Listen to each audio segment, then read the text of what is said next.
Before we go ahead and mix our InstaSlip, first things first, you want to take your gallon of water. This is 128 fluid ounces of water. Deionized water, distilled water, reversed osmosis water, it all works. We're gonna go ahead and pour this in.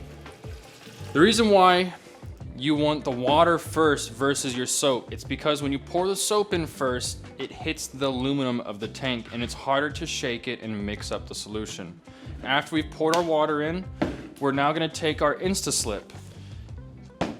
Now after we've added our distilled water, we're gonna go ahead and pull out our ounce to 1.5 ounces of slip solution for tint. Now again, this ratio differs depending on your climate, whether you're in Seattle, a cold climate, less humidity, Houston, Miami, very humid, hot climates. So now we're gonna go ahead and make sure we pour our soap right into the middle of the water. We don't want to put on the sides because again, that's where everything catches and it's harder to solidify because it's sticking to the sides. So now we're gonna go ahead and air everything up.